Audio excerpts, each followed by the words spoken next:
Okay, great. We're recording now.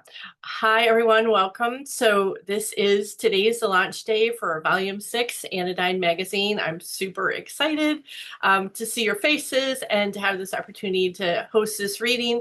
So I'm hosting the reading. I'm Maria McLeod. I'm guest editor. I'm hosting the reading in place of Veronica Kieran, she is a co-founder and co-editor who usually is hosting these herself, but today is her birthday. So she is, I'm admitting another person. So anyway, so we're recording this for everyone, Veronica and everyone who would like to see it later. I am doing this from Bellingham, Washington. I'm a professor, so I'm in my office here at Western Washington University. I teach in a journalism program, but I have an MFA in creative writing. So we're recording this meeting, and I'm going to introduce each reader. We have a little sequence here. This isn't all the people who are in this volume.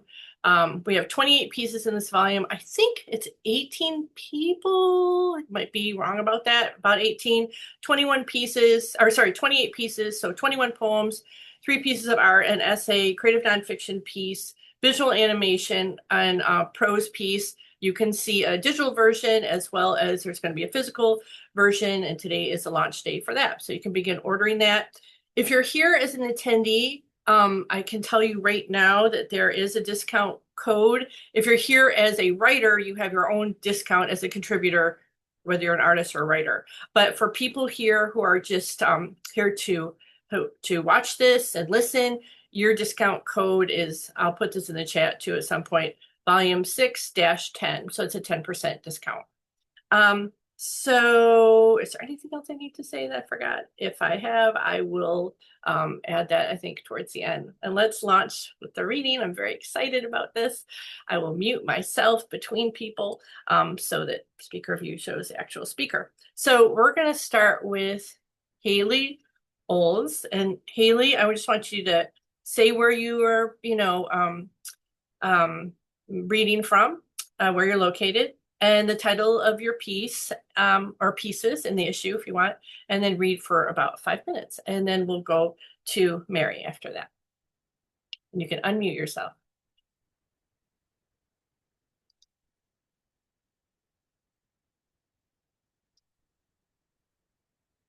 Oh, Haley, I'm still hearing you muted. I don't know what's going on. Let's see.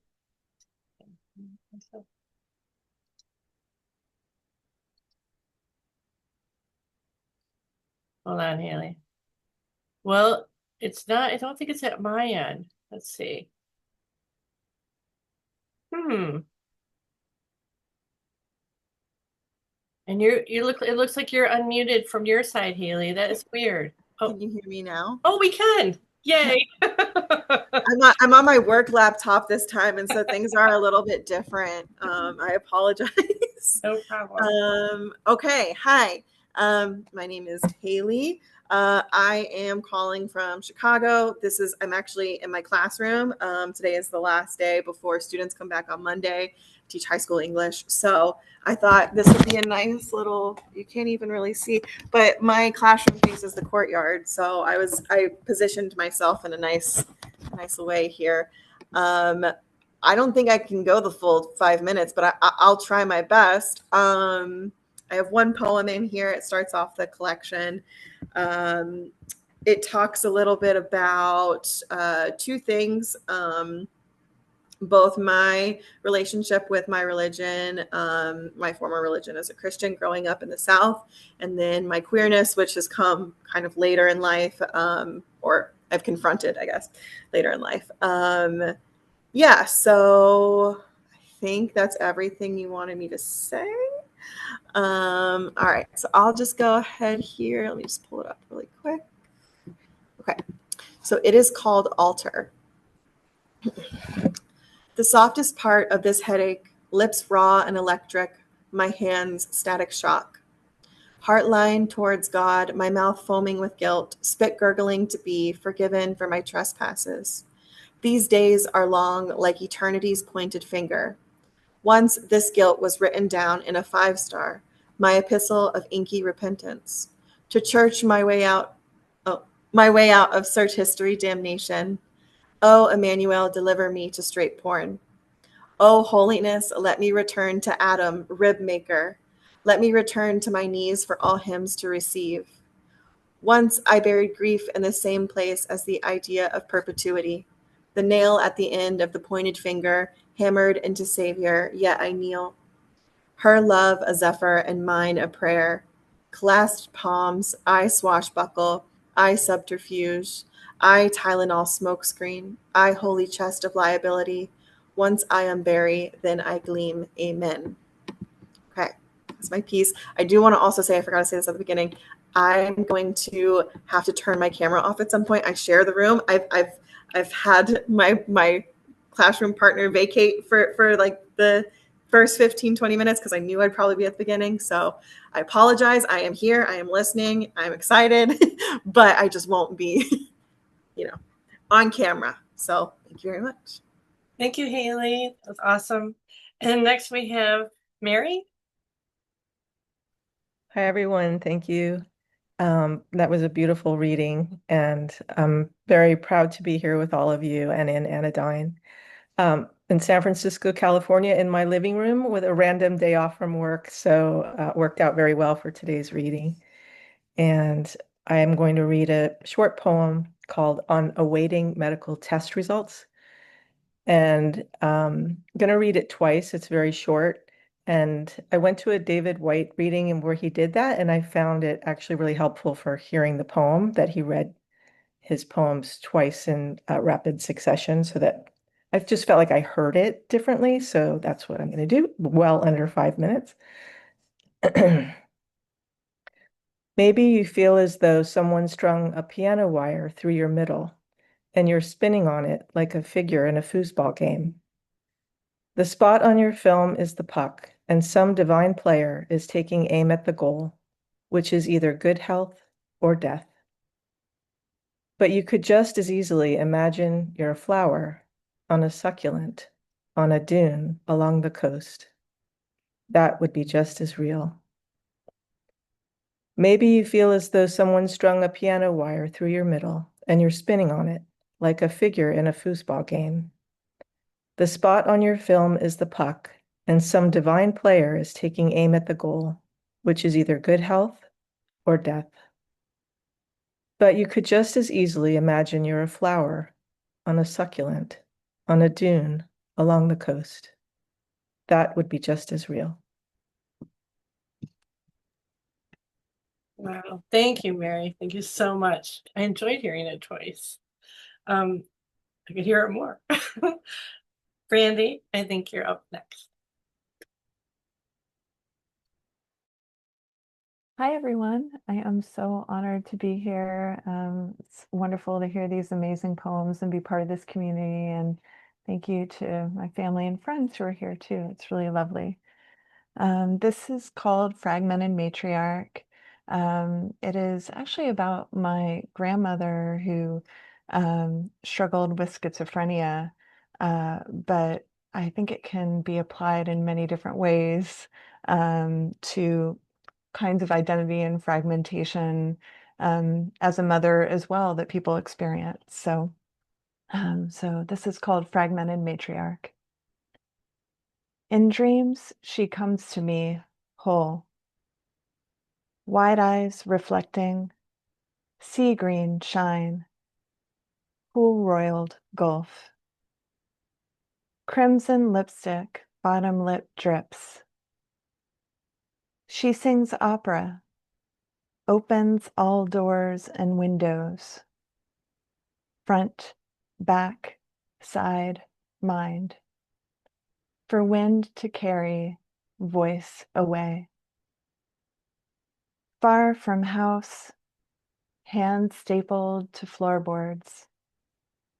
Her mind's menagerie creatures. Children gnawing her leaky breast.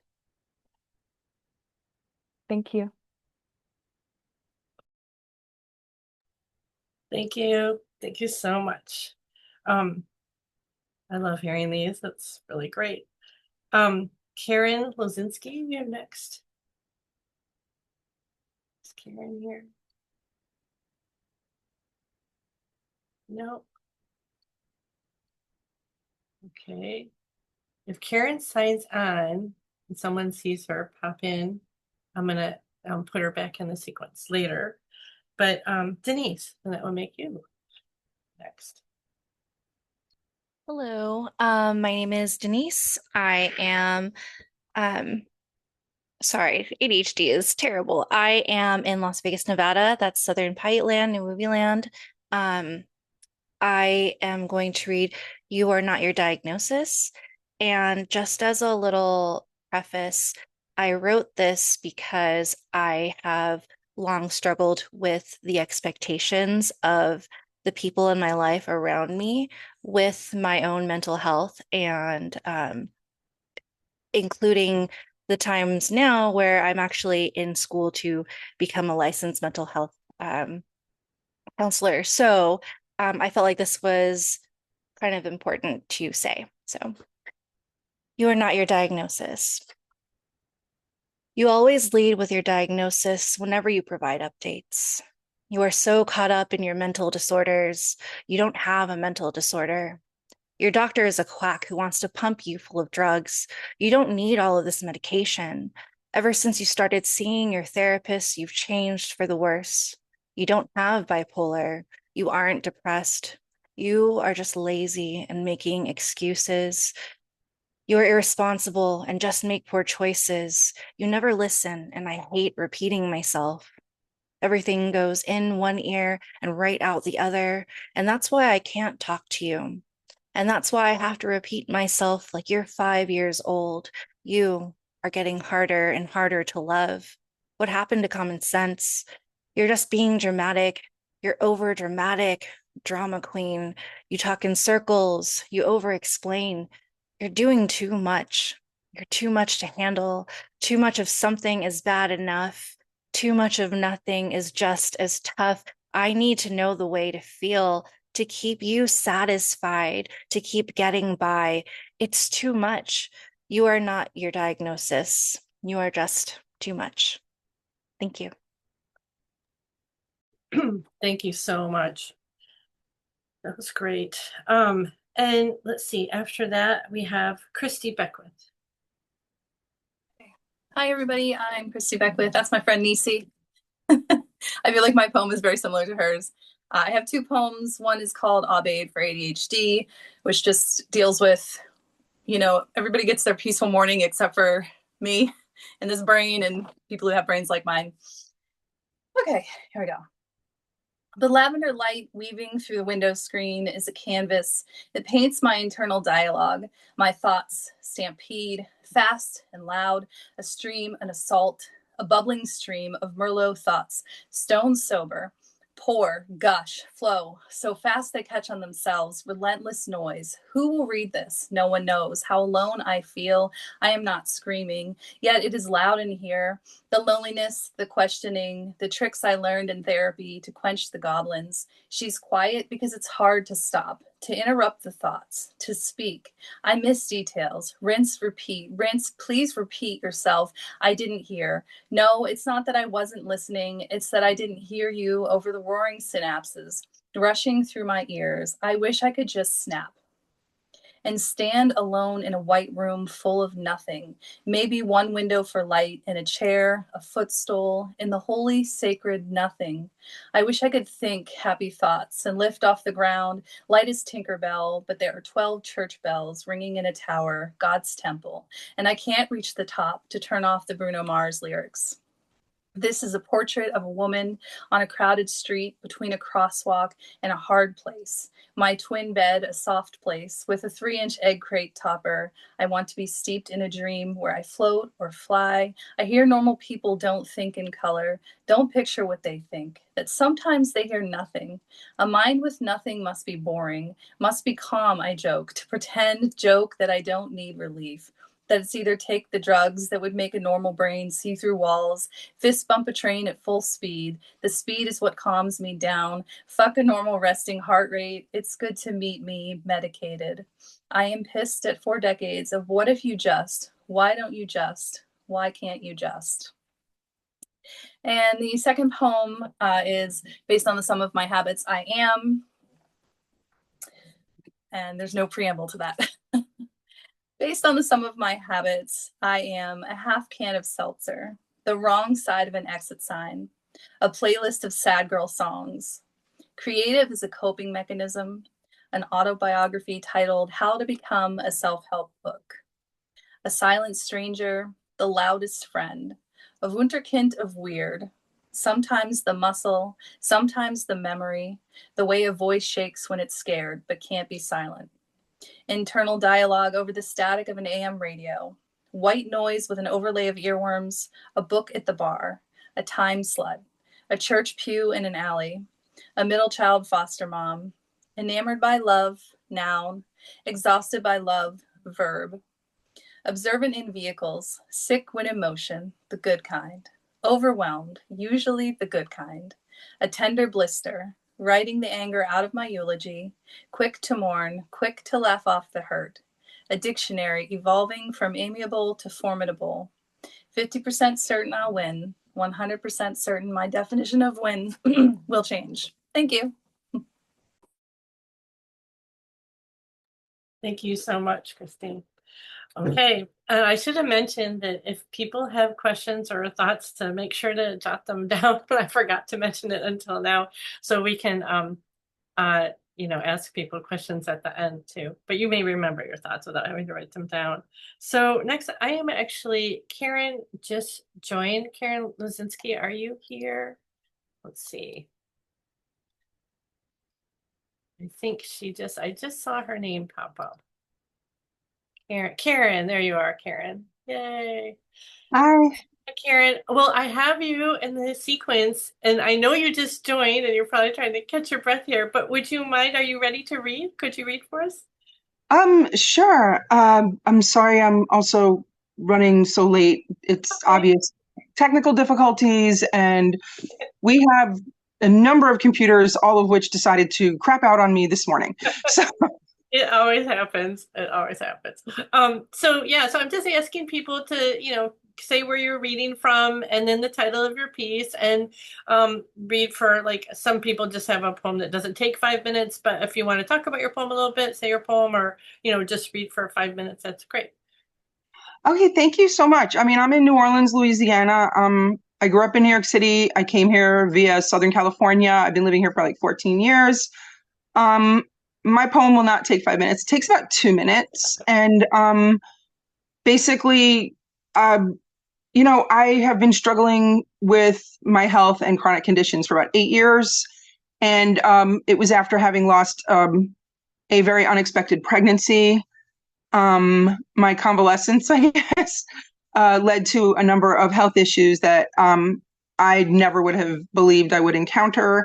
And getting healthcare in this state, like, I've lived in New York and California, so living in a red state in the United States of America is exceptionally challenging at times, particularly when it comes to civil rights and healthcare, among other things. Housing is another big issue here, and we all seem to face it at one time or another. Getting adequate healthcare. There are a lot of hospitals here. There's a huge, healthcare complex here, and getting access to it, again, insurance or not, is really, really hard. So I have struggled for years, and with doctors who didn't care, a system that doesn't care. I'd like to think that I can explain myself fairly well when it comes to interacting with doctors, but it's not just me. Obviously, a lot of women and a lot of people struggle with this. So finally, after the pandemic, I went back to trying to get healthcare, because I did not do that during the pandemic. I was afraid, and I didn't want to take up necessary resources. And just the sheer amount of physical pain I was enduring, plus the bureaucratic frustrations, the only thing that kept me grounded and keeps me grounded to this day is writing.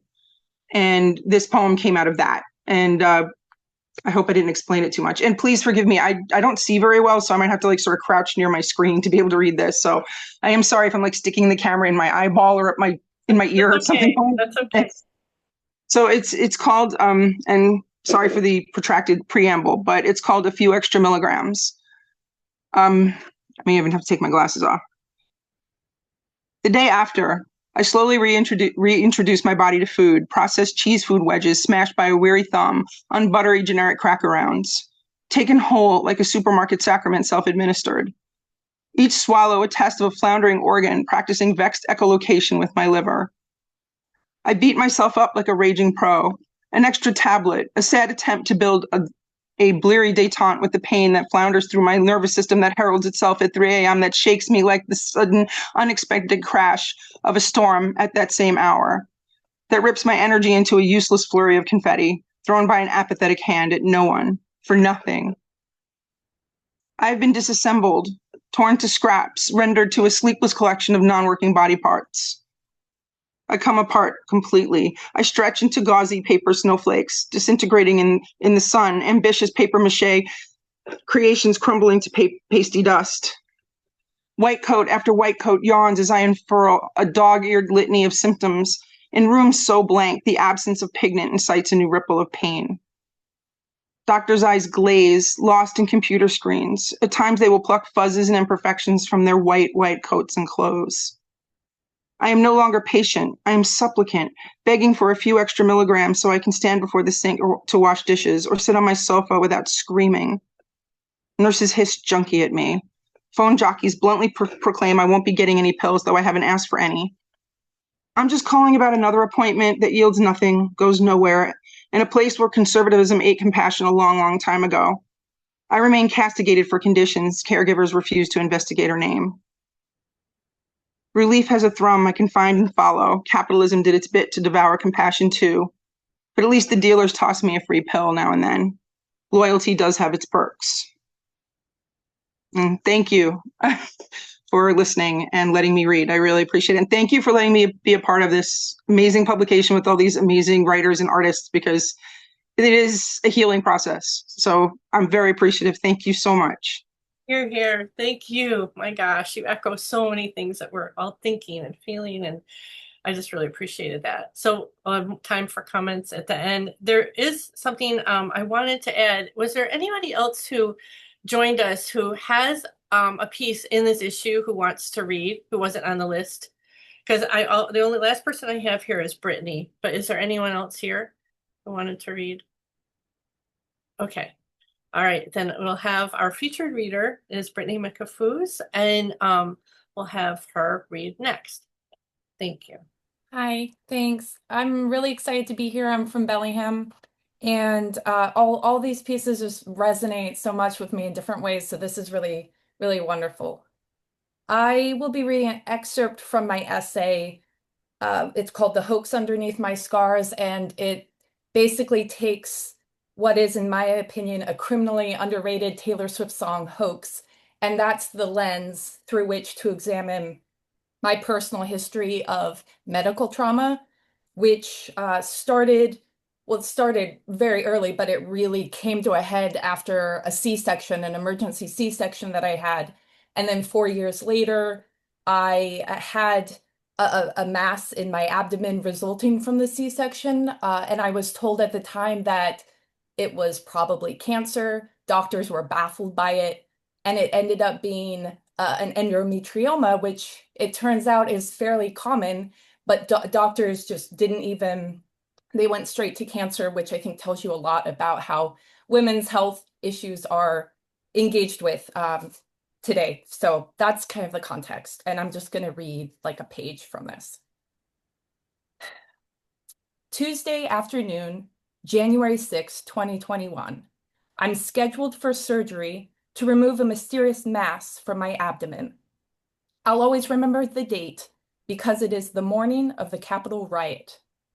We brought my daughter home from the hospital 4 years before, on November 8th, 2016, the night Donald Trump was elected president. I can just barely recall sitting in the living room, nursing my newborn and watching the coverage, stomach stitched up, too exhausted to feel the full brunt of the shock of the news that unfolded before me. Now I'm back in the hospital. The country's out-of-controlness has reached a crescendo. It seems a fitting coda, my body falling apart alongside America, again. As men brandishing flags and MAGA hats breach the police perimeter of the Capitol, I lie prone on a gurney in the surgery ward. With only flimsy blue curtains separating me from the other patients, I hear on my left the voice of an older man named Robert. He is 68. I know this because I can hear every word of the conversation between him and the nurse. I hear his intake interview, how he has cancer, how he is otherwise healthy besides the cancer. Aren't you lucky? The nurse says in an airy tone that makes me wince. He takes no medications other than the chemotherapy ones. He's here to get surgery on his pointer finger. He passed out and fell on it, hyperextending it. Losing consciousness is a side effect of his medication. I hate hospitals. I hate how they remind me that I am ultimately defenseless against sickness and injury, medicine and doctors. Surgery involves a surrender that I am completely uncomfortable with. I flash back, as I often do, to my C-section. When I walked into the hospital pregnant with my first child, I was not expecting to be cut open 48 hours later. I was not expecting preeclampsia or NICU nurses or emergency anything. That was the before time, when I still had faith in my body and expected it to deliver on its promise. Hoax for me is the song that expresses these hard disappointments. Your body will fail you. People will let you down. The world can be an inhospitable place. To contemplate this is awful and heartbreaking, but it is also precious. This is the duality of hoax that I clung to during my time in the hospital. I found comfort in the contradiction, hope in the holding of both. To take a painful experience and render it beautiful, this Taylorism has informed how I see the world. Heartbreak becomes a catalyst for art, pain, an avenue for beauty. Swift can take an emotionally unavailable boyfriend and turn him into the masterpiece of All Too Well 10-minute version. It's a lesson that has informed my own writing, a form of acceptance and resistance simultaneously. I'll stop there. Thank you, Brittany. Wow. So I am going to open it up for questions. I'm also sending out the discount code for people attending today who would like to buy Volume 6. And we do hope you buy Volume 6 because the part of those funds go directly to the contributors. So they're paid out of the sales of the magazine. And I also wanted to mention that I picked this up before we started recording, but that Brittany has a collection out. Can everybody see that? And it's called It's No Fun Anymore. It's a collection of short stories. But I wanted to mention too, is if anyone else has a publication or a recent publication, if you want to put that in the chat, then we can, support each other in that way too. But I wanted to open this up to, I'm going to put my thing in gallery view for questions for each other. And it was just amazing. I just want to say from guest editor's point of view, I've read these, God, I think I'm going to cry. I read these pieces and, obviously I had to judge among all the submissions and it was difficult, but it was really amazing to see what came to the surface, how they met the themes of different ways, and then sequencing them and how they told a kind of story in the sequencing in of itself. And this is a subject really near and dear to my heart, having gone through my own health issues, and I'm just so thankful. I got to mention Veronica and Katerina who aren't here. Veronica, Kieran, and Katerina Yopez. If you've not done this before, there is so much work that's not fun that goes into putting these issues together. Just a lot of administrative work. And it's a real passion project for both of them, I can tell. And they're strongly dedicated to this. And Veronica, as you may or may not know, also has a nonprofit related to research and inequity in research related to women and medical issues, and not just women, but Flinta all to put together. So anyway, questions for each other, or attendees have questions for the writers, or writers have questions for other writers, or the contributors at large here. Go for it. Feel free to unmute yourself, or if you want to raise a hand and me calling you that way, I can do that too. Questions or comments? I could say something if that's okay. I just wanted to appreciate the vulnerable sharing everybody has done. I work as a therapist in perinatal mental health and hear so many stories. And it's just really powerful to hear these stories about difficult surgical experiences, how people are impacted by the lack of knowledge about women's health, and to see it on the page. It's just a really important mission, and I'm so glad that Anodyne is doing it, and it feels really important to be here. So thanks everybody for sharing. Thanks, Brandy. Other comments or questions? I'd like to echo that sense of gratitude and inclusion, because I really felt like, next to tearing my hair out, it's so nice to be heard.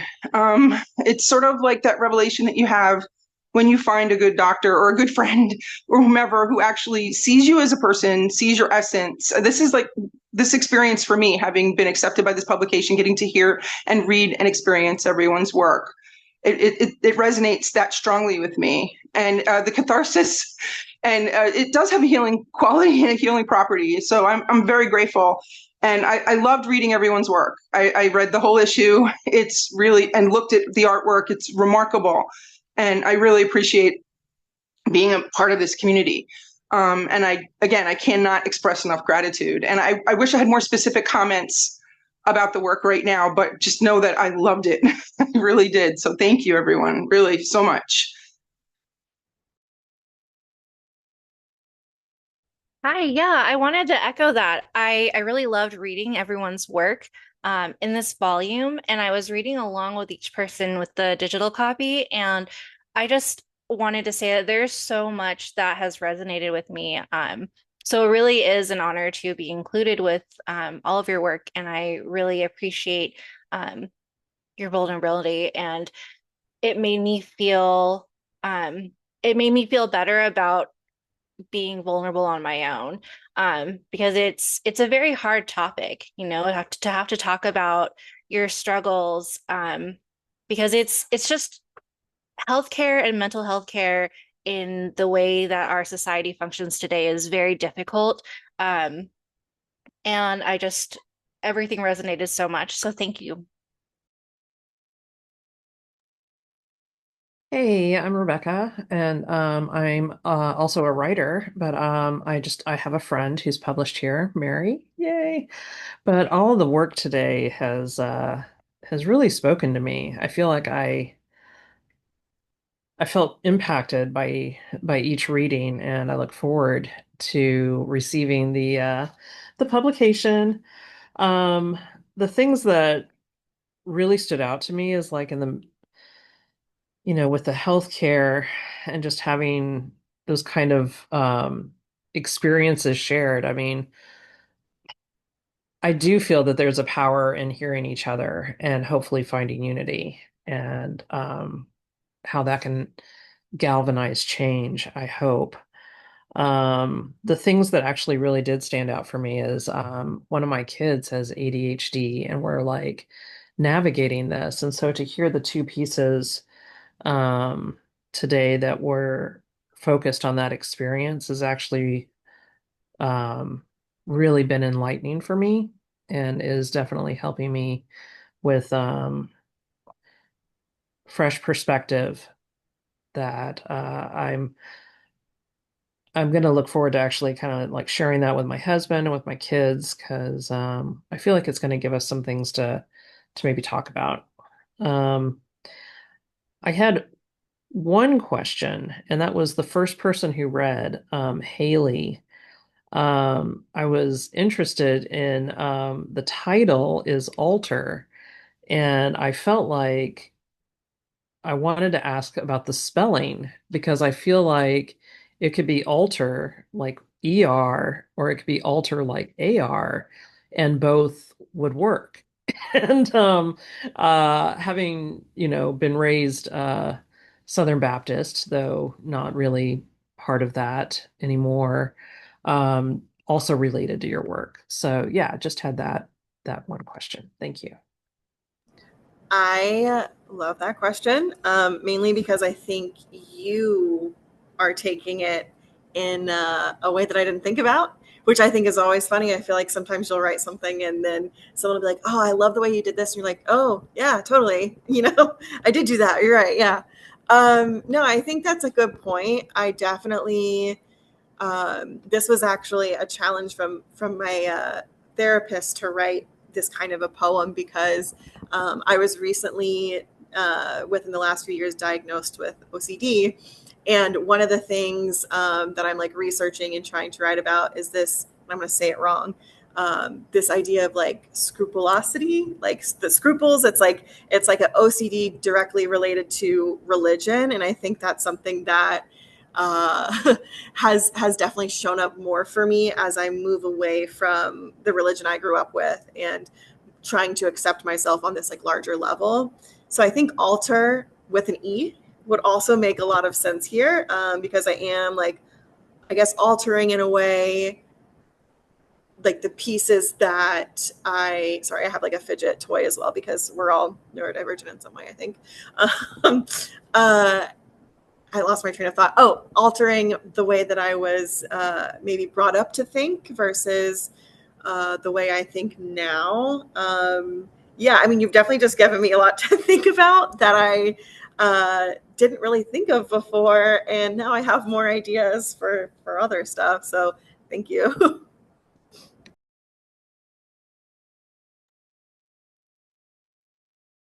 Other people?